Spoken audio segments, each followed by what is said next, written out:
The reality is that you will never know what you're missing out on, and you will always find a way to justify your situation, like our friend at the warehouse did. But for those who are willing to find out how good life can become when you go all in for a dream job in sport, it's hard to picture yourself doing anything else. Hello and welcome to the SportsGrad Podcast, the ultimate guide to make it in the sports industry, brought to you by Deakin University, home to the world's #1 sports science school. My name is Reuben Williams. I'm an ex-Cricket Australia employee who started SportsGrad to help others get their dream job in sport, and now it's become my own dream job. I absolutely love seeing the success that people in our community and our programs are having right around the industry. Now, the purpose of this podcast is to help you get a job in sport, of course. So if that's you, subscribe to the show and I'll be in your ears every single week with advice on how you can start living the dream in sport. All right. I want you to be real with me just for 1 second. I want you to ask yourself, are you actually moving towards the career that you dreamt about as a kid? Because today what we're going to do, we're going to be talking about something that could be the silent killer of your dreams. And it's called inaction. And it's costing you much, much more than you probably realize. So this episode is called The Hidden Cost of Inaction and Why Waiting is Killing Your Dreams of a Career in Sport. Now, as you're probably aware, given the competitiveness for jobs in sport, right now, millions of people around the world want to work in sport. But the harsh reality of it is that most of them won't even get close. And that is because they are not willing to put in the work to stand out. Now, the easiest way to stand out is to do things that other people aren't prepared to do.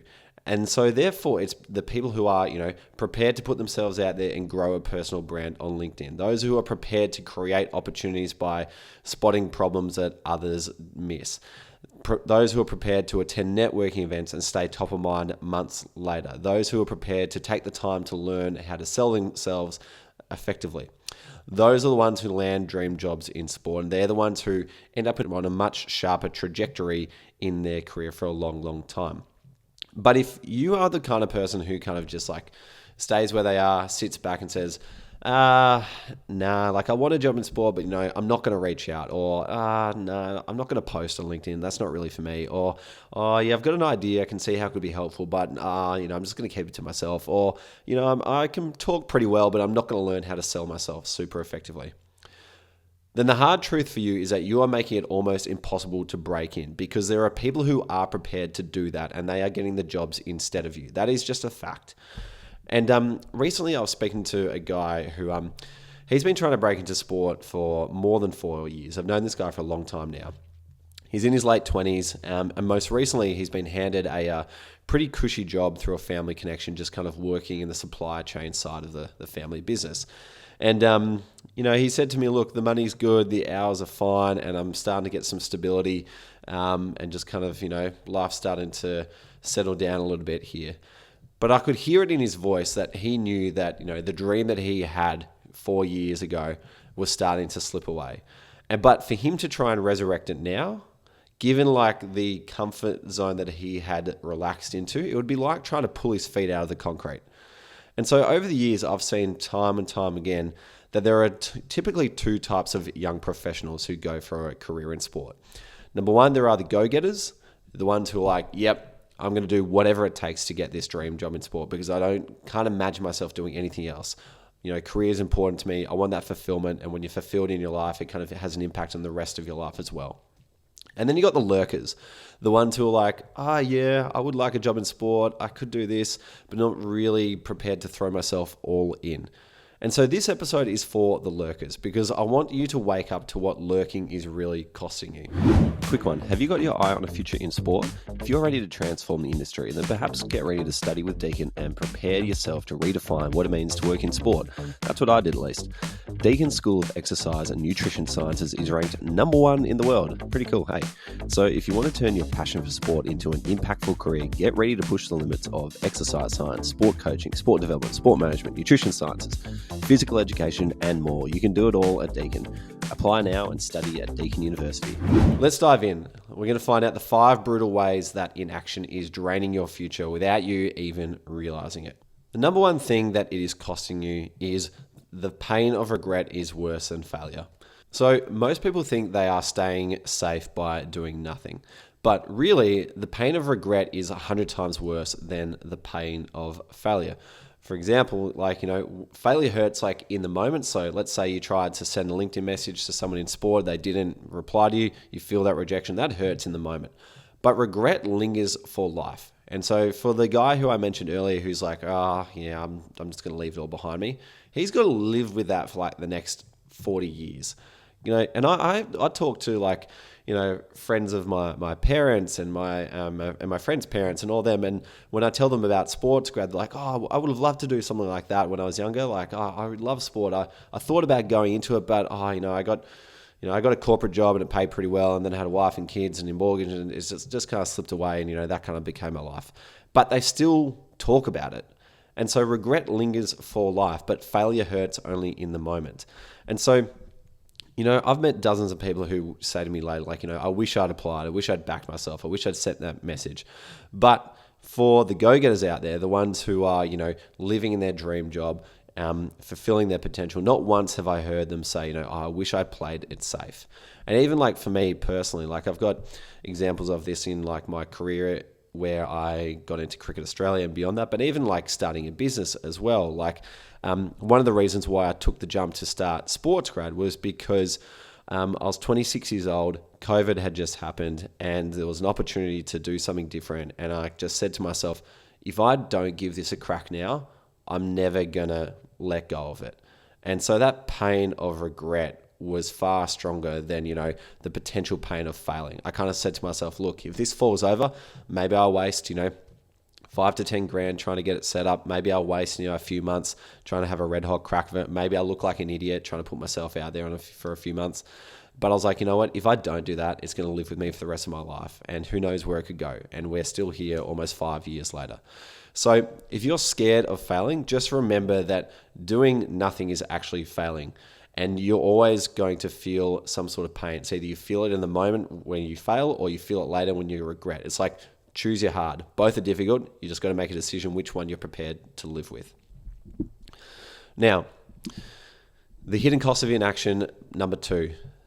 The other thing that it is costing you is momentum, because success is built on momentum, not perfection. So we often get trapped into thinking that we need the perfect plan before we act.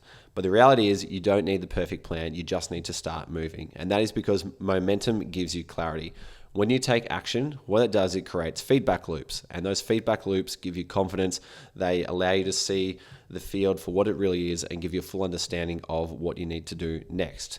For example, I've seen members get jobs in sports simply because they made a quick, imperfect move, whether it be sending a LinkedIn message or posting an idea online, and take it from there. They didn't wait to be ready. They just moved and they figured it out along the way. And so for a lot of people, by the time you have waited for the perfect conditions with the perfect plan, somebody else has already figured it out in a messy, messy way.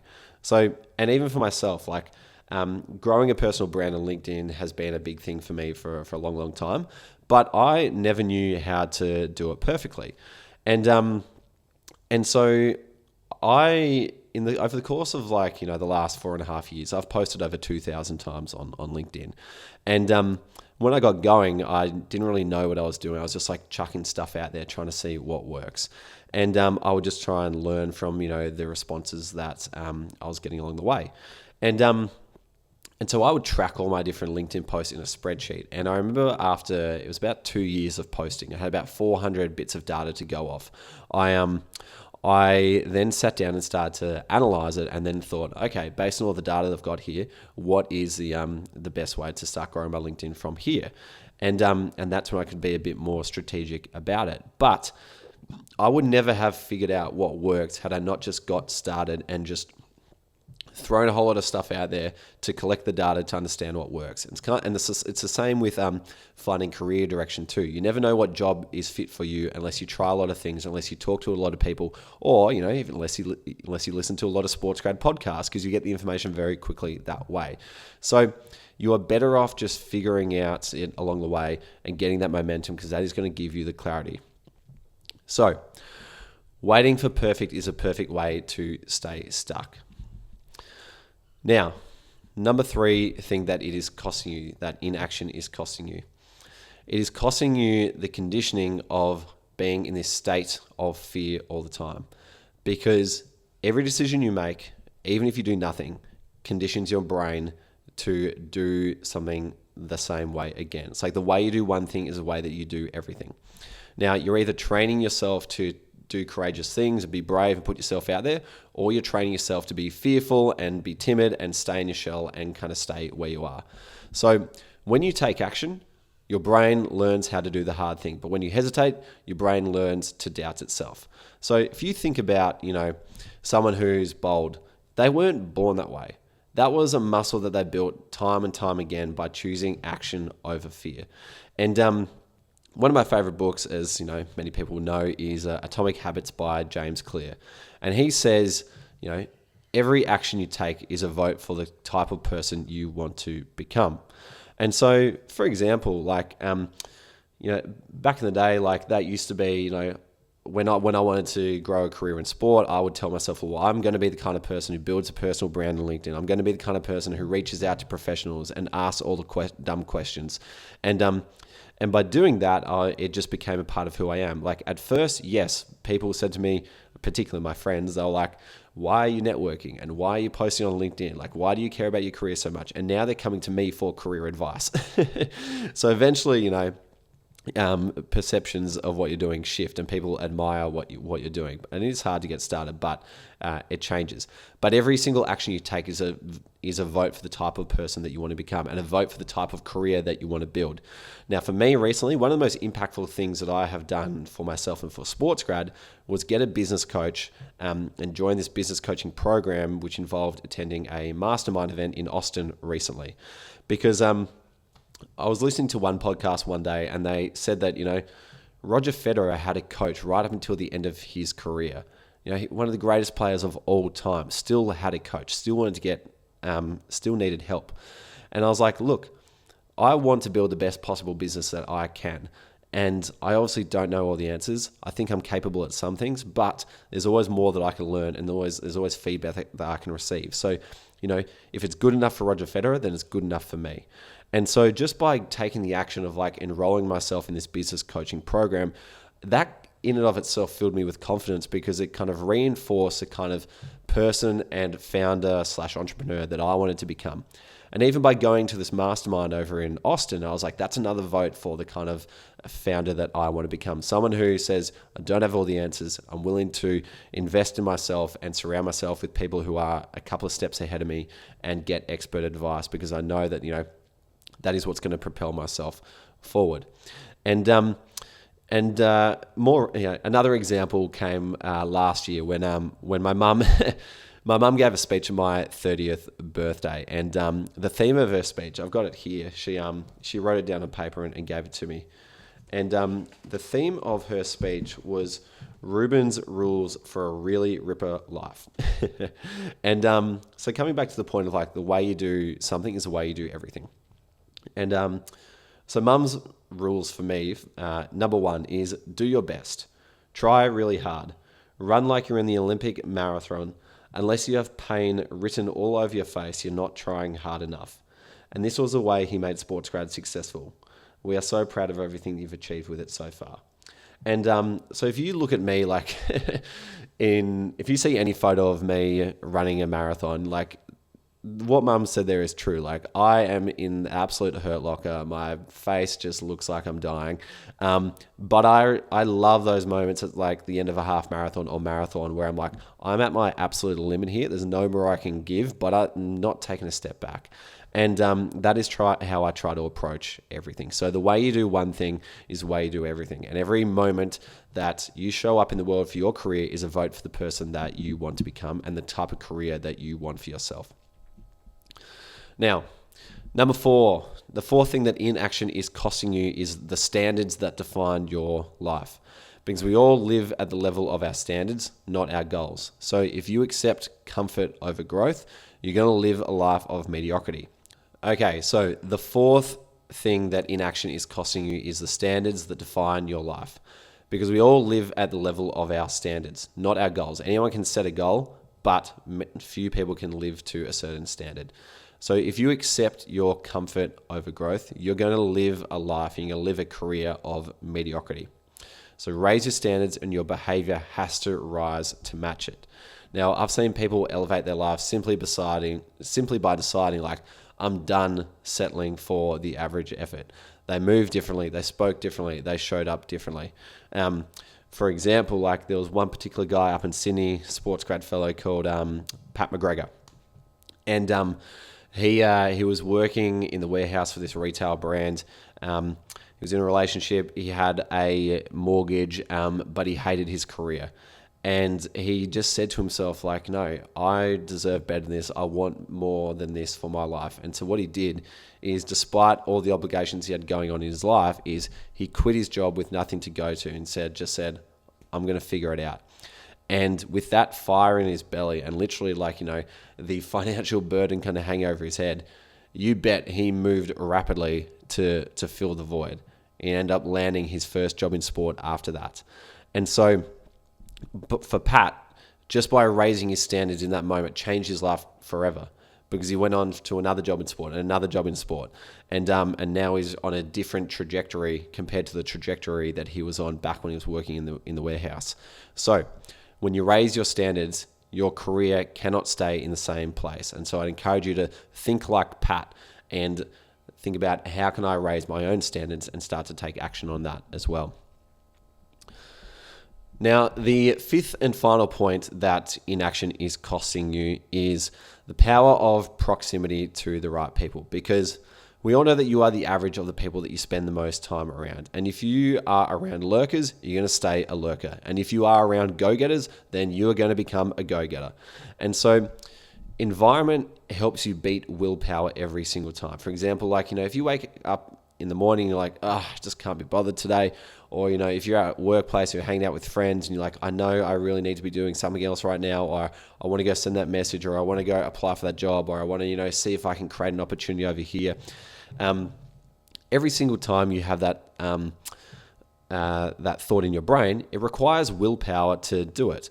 But when you have the right environment around you, that willpower becomes much easier to put into place. For example, one of the reasons why I have been living down in Lorne for the last 7 months is because right now SportsGrad is in an intense period of growth where I'm just kind of building the foundations every single day at the moment. It requires a lot of me just to kind of be at the desk and build.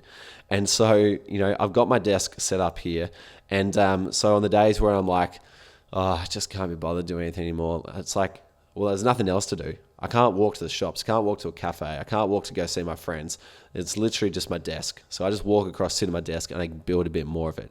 Is that forever? No, because at some point I'm going to have to get out there and start to grow SportsGrad, and that is hopefully very, very soon. And so in the future, when SportsGrad gets to more of a point of like, all right, let's try and grow the network as much as possible, which is very, very shortly, I'm probably going to move back to a city and try and be around our community more and try and create more of those connections and connect more people. So for me, that will just allow my environment to, trump the willpower of like, who am I meeting today? Or, should I set up another coffee today? At the moment, trying to set up a coffee from Lorne is very difficult. I've got to travel a couple of hours up to Melbourne to go meet with anyone, or travel to Sydney or Brisbane, Adelaide, wherever it might be. But for me to work right now, very, very easy. And the same thing happened when I was going through my career as well. Like when I was at Cricket Australia, I had some of the most like-minded people around me ever. We're all invested in our career. We're all competitive. We'd hang out at lunchtime together. We'd talk about, our different ideas for growing cricket. It was phenomenal. And even from a running perspective too, like people say to me, Reuben, you've always been a great runner. That's not the truth. I became a good runner when I started living with a good runner. So I had this housemate called Matt Pitcher, who very good hockey player, and I'd see him on Strava, and he would just like run 4-minute kilometers time and time again, just like a metronome. Whereas for me at that point in time, and we're talking early 2020, I would fluctuate like depending on how I was feeling that day. Sometimes I'd run 5-minute Ks, some days I'd run 4:30, some days it'd be like 5:30, but I was never really consistent. But when I started to live with Matt, and I knew that he just wanted to run at 4-minute Ks the entire time, I had to push myself to just try and keep up with him. And he was now like my new standard. And so not only did he help lift my standard, but just by being around him, he taught me how to push myself. And to be honest, like mum probably doesn't come up with that speech saying, if you don't have pain written all over your face and you're not trying hard enough. That probably doesn't happen unless I live with Matt. And so, creating my environment, so my environments through my share house at that point in time just helped me become a much better runner. And so I've seen this around inside SportsGrad as well. Like people come in, they get surrounded by action takers, and all of a sudden they're out there applying for jobs, they're out there reaching out to people, they're building relationships, they're taking risks that they would never have done before. And as a result, they're getting jobs that they never thought they would find in their entire life. So if you're feeling like you're on this journey alone, you do not have to fight alone. You just need the right environment. Okay, those are the 5 things that inaction is costing you. But here's the truth. Every day that you wait, you are paying a price, whether it be in lost income, in lost confidence, in lost dreams. And right now, your future self is begging you to move.